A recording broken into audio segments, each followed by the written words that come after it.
Folks, welcome back to Nostalgianomics. Today is not going to be the most fun, exciting, energetic, entertaining video you've ever seen from me, but it is going to be one of the most important videos I've ever made on this channel. We are going to dive into the nitty-gritty of how markets work, how to actually value things, whether it be a collectible, whether it be a stock or other investments. We're going to talk about how money flows, how money moves, how markets are made, how markets work. We're going to talk about some financial terms. I'm going to make sure to try and explain everything as elementary as possible so it doesn't go over anyone's head.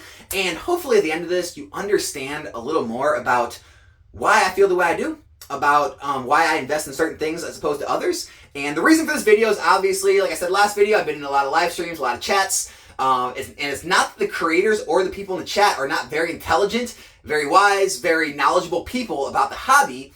It's just that they use... let me think how to put this. They use their research and their knowledge and their findings to portray their own view and don't show both sides. So that's why I'm here. I want to show both sides. I don't want people to be led astray down one singular path when there are so many other avenues to go down and so many other sides of the story. So that's what we're going to get into today. Next week, I'm going to break down Crown Zenith, the investment value behind it, how I see it performing. We're going to break down like all the eras, like Sword and Shield, Sun and Moon, X, Y, Black and White, keep going, and we're going to have a lot of fun doing that starting next week. But I wanted to get this out while it's fresh in my mind, so let's get into it. If you don't like this, hey, I'll see you next week. If you are interested, I think you're going to learn a lot. I think you'll enjoy it. Let me know in the comments at the end if you have any questions or what you think about it, okay? First off, we're going to talk about market cap. A lot of people know what that is. A lot of people don't. What market cap actually is how much the thing you're investing in is valued. If it's a stock, it's how much the company is valued. How you get that point? It's the stock price times the amount of outstanding shares. Say it's $1,000 or $100 stock, and there's 1 million shares outstanding. You put those together, it's $100 million company. That stock price goes down, the company's valued less. They issue more shares, the company's valued less. Those are the things that can kind of affect the value of that company. Same thing goes with Pokemon. Let's take a $1,000 slab, okay? A PSA 10 $1,000 slab with 200 available. So it's a $1,000 market price. All right, there's 200 population. Put those together, that's a $200,000 market cap on that slab. Here's the important part. Slabs never go down in population, they only go up. Meaning, even if there's no sales made, if that population goes up 1, 2, 3, 4, 5 more PSA 10s, that market cap has risen. Meaning, you need that much more new money to pour into that card to continue to keep the value the same. If you don't, the value falls. Same goes for if the price rises on a card, even if the amount, the 200 stays the same, you need more money to pour into that card to increase the value, to increase the market cap. Okay, follow me here. On booster boxes, sealed product, it's an incomplete scenario, right? You have an incomplete variable because you never know what the supply is. You don't know how much Pokemon prints, you don't know how many are opened. That's okay, that's not important. Let's say a booster box costs $100 and there's X amount of supply, right? So that's the market cap, right? It's 100 times X. Here's the issue. If the box goes up in value to 120, the boxes may stay the same, they may decrease. So there's a possibility, which is likely most of the time, that even though the prices of the boxes keep going up, the supply may keep getting lower and lower and lower, meaning there's no change in market cap. There's no change. So that box can actually go up in price with no new money being introduced into that product. You follow me? I need to be like Rudy. I need to have a whiteboard behind me to explain this better. I don't have that set up yet. So just try to follow me the best you can. So for a slab to go up, you have to have new money introduced into it. For a box to go up, you don't necessarily need new money to be introduced. Meaning, that box can theoretically go up forever in price with no new money being introduced into it because the supply constantly goes down forever in price. Now, it's not a realistic scenario. Eventually, the supply, starts to not go down as much and the price does, go up at a more rapid rate and the market cap does increase. But that kind of is the mentality behind it is boxes can rise faster than slabs because they don't need their market caps to rise in value the way slabs do, okay? That's the first thing I'm going to get into. The second thing is going to be price elasticity in this hobby. What price elasticity is, it's the percentage of demand correlated to the percentage of price. So how retailers look at it is they have the demand here, they raise the price to meet the demand. If the price ever gets too much and the demand's not there, not enough items are going to sell. If the price is too low and there's too much demand, they're going to sell out. They're not going to have enough supply. So they always try to have to work in that kind of framework to make sure they have the right price to the right amount of demand. That's price elasticity. In Pokemon, it's completely warped because it's a collectible. So in Pokemon, most of the time, as the price goes up, the demand goes up. When in reality, in retail, as prices go up, the demand starts to dwindle, right? And so with Pokemon, think of Chilling Reign, Fusion Strike. When they were $80 a box, no one wanted them. No one would touch them. You can look at eBay listings, TCG Player sold listings. Barely any, if any, were sold per day.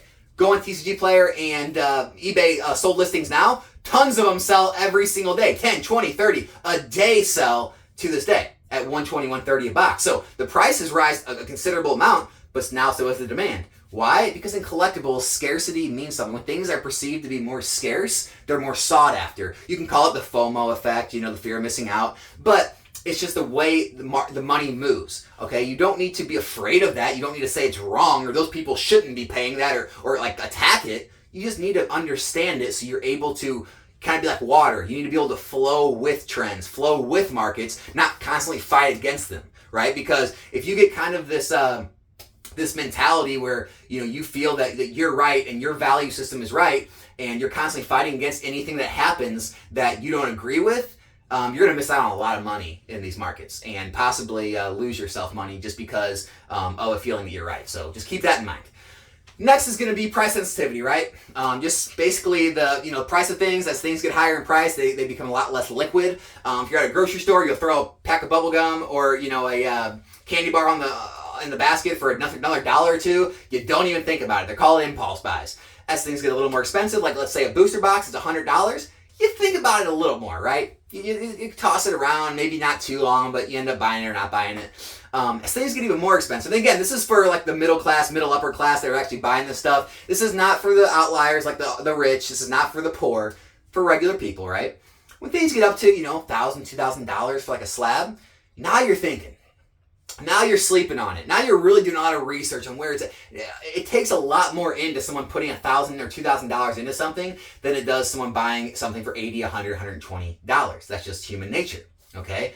With that being said, that makes lower priced items a lot more likely to rise in price faster than higher priced items. Now, stay with me. This is kind of like the penny stock trader's fallacy in stock trading. Right? People think, oh, it's 50-cent stock, so it's easier to get for that to go to $1 than it is for a $100 stock to go to $200. They're both 100% gains, but it's so much easier for 50 to go to $1, obviously. And it's not. It's not how the market works. It's not. It all depends on how many outstanding shares there are. A lot of it goes into. I'm not going to get into all that in this video, but in Pokemon, it's absolutely true.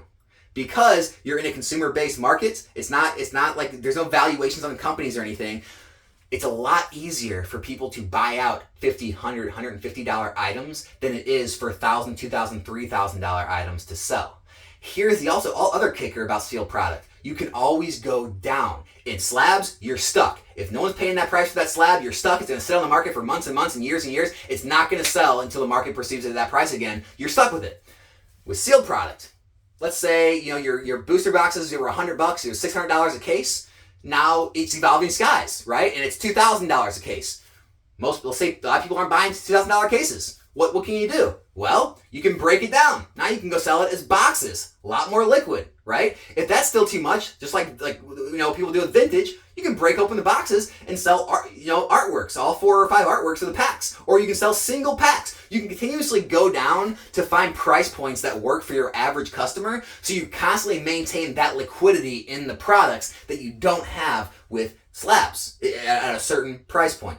Okay, now if you go find $50, $100 slabs, they're going to be a lot more liquid the same way. But you need to think about that when you're putting money into investments, is the liquidity in the future, because no matter now, 10 years from now, 30 years from now, the lower priced items are always going to be more liquid. And if you could break down items and get them to lower prices, you're going to have a lot easier time getting your money back when you do go to sell down the road than you are trying to sell a $5,000 or $10,000 singular item. Okay. Next up is going to be bubble talk, right? Momentum. Everyone wants to talk about like, we're still in a bubble, or all these booster boxes are selling out so fast, so it's causing a momentum trade, right? Because people are piling in, they're following the momentum, and it's going higher, higher, higher, and higher. Same thing happened during the boom. Evolution is a perfect example. Evolution is booster boxes, okay? Here's the thing with momentum trades, okay? It's not all wrong, those people saying that. They're not causing fear for the sake of fear. There will be pullbacks. Here's the good part about that. Pullbacks, I don't like to use guarantee, but 99.9% of the time, the pullback never pulls back to the original bottom. Meaning if a box goes from $80 to $130, it'll usually pull back to 100, 110, right? 100, maybe even less, maybe 115, maybe 120. But it usually never pulls back all the way to the original 80, right? And so even if you do leave some value on the table and it does come back, it usually finds a plateau higher than the original low before it reaches its next, run up later on down the road as more supply gets bought up, as the scarcity rises, as people perceive more value in that item. It'll continue to happen again and again and again. With slabs, the population's constantly going up. So you need more and more and more demand for those slabs to continue to rise the popularity and the price of those up. Whereas boxes, because you have less and less and less every day, you actually need the same amount or less demand to continue to maintain those same prices. If the demand continues to rise and the supply goes down, it's simple supply and demand. That's what rises the price. That's why it's so much easier. You see all of these modern boxes rising in price. It's not because it's a bubble. There's some momentum going on, right? There's some buyouts, some momentum plays, but it's not a bubble. It's the natural progression of things. It's just sped up a little bit because of the short supply. But over time, even after reprints, over time, as the reprints sell out too, the prices rise as they always do as the scarcity becomes real. Now, getting into scarcity and rarity, right? It's important not to get caught up in your own fundamental analysis, especially in collectibles, right? When you start looking at things and saying, oh, well, the population is so low. It will cost you so much to open that card out of one of those $30,000 vintage boxes. And how hard is it to pull a 9 or a 10? How hard is it to get a 10 out of there? And then you got to go through the risk of grading and all of that. Obviously, it's worth this. It's undervalued in that slab. Fundamentally, it's undervalued in your mind. The problem is the masses create the markets, not you. I hate to say it. It's going to sound, it's going to sound bubbly talk, but fundamentals don't always run markets. They don't. You can live and die by your fundamentals all the time. They don't always run the markets. The masses do. Masses run markets. And if you can't get enough people to care about the vintage cards, I'm going to call him out. Z&G Emporium, he's great at this. He makes TikToks and YouTube shorts of this stuff all the time, where he'll show a vintage slab and a modern slab and say, look, they're both going for $500. This one's got, X amount on the pop report. It's cost this much to open a box and pull that card. It's this hard to get. This modern card's everywhere. And it's the same, and it's got this much more supply. And it's all this stuff. And it basically tears down why people are paying that much for the modern card. Here's the thing they're missing. It doesn't matter if that modern card's fundamentals are 100 million times worse. If only 1,000 people want that vintage card, but 10 million people want that modern card, it doesn't matter if there's 10 times the supply, the modern card's still going to win because the demand automatically beats out the lower supply and the better fundamentals of those vintage cards. Not in every case, right? There can be corrections, things like that. It's just that's why you're seeing this vintage slab market continue to stay flat, is because where are they getting the demand from? How many people, it really comes down to how many people can these vintage collectors convince that the value is back there because of the scarcity, the rarity, the significance to the hobby, how other hobbies, that's another big one, how other hobbies have performed in the past. They have to convince the mass public that that's more important than what they just inherently like. They like the modern art, right? They got into Pokemon during this 2019, 20, 21, 22 boom. Right? They have more connection to XY, Sun and Moon, and Sword and Shield. They care about that more than vintage. Even though every time in history, it may have been different because of historical significance, whatever it may be, there's a chance, right? That's all I'm getting people to admit. There's a chance it might not be that way in Pokemon because all of the people growing up, especially with Pokemon now, people like me who've already went through the vintage, done all that, made their money, got out, don't want to get back in. There's a lot more going for the future of modern value than there is the future of vintage value. Now, there's always going to be one-offs. There's first edition base. That might be a one-off. Trophy cards, promos, all those things. Those are going to be one-offs. They have so much scarcity and so much rarity that you need such a small percentage of the population to care about it and want that and have the money to buy it that it's easy to raise those prices. But when you get a large enough population on those cards, it's hard to find enough people with that amount of money who care about it that much to pay for it. It's so much easier, again, not getting back to the penny stock, fallacy, but it's so much easier to find people that are going to buy $100, $200, $300 booster boxes than it's going to be to find people to buy $1,000, $2,000, $3,000 slabs. So in Pokemon, it is absolutely 100% better or easier for a box to go from 1 to 200 or even to 1 to 300 than it is for a slab to go from 1,000 to 3,000 because of how the market cap works, because of how the money flows. So these are all the things you need to keep in mind when you're listening to other creators talk about the fundamentals and talk about the rarity and scarcity of these items and the significance of the hobby and all these things that they're 100% true. Like their knowledge and their intelligence, it's on point.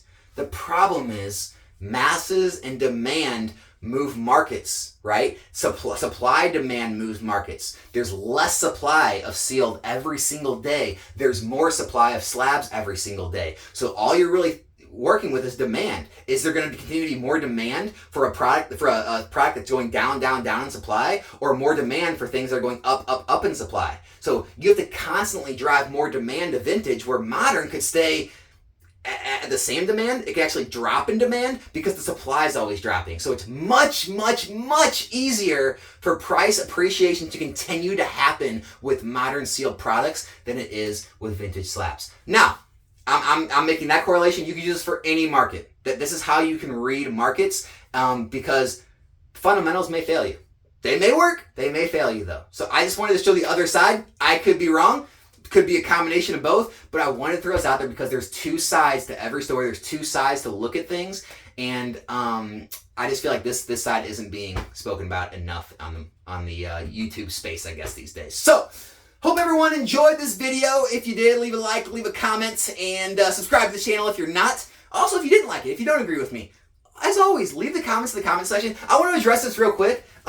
People think I delete comments. I have never once, not once, deleted one single comment unless it was from one of those spam, call this number or those scams on my giveaways. That's it. Those are the only ones I've ever deleted. I've never deleted a regular person's comment, not once. Now, people have deleted their comments. Everyone out there who's watching this knows who I'm talking about. People have deleted their comments, which I have no control over. If they choose to do that, I can't bring that comment back up. But I do not shy away from any type of criticism. Feel free to leave a comment. Let me know what you think I'm wrong about or right about or whatever you want to debate. That's fine. But don't come at me and say I delete comments or I'm just keeping the good ones to make the channel look good or make people think everyone agrees with me. No, I never do that. Never have, never will. I look at and reply to every comment. And so, no, feel free to always let me know your peace of mind. I love to hear different viewpoints. And that's all this is a different viewpoint for people to understand and hope it helps you on your Pokemon investing journey. My name's Alex, this is Nostalgianomics. Hope you enjoyed the video. I'm out.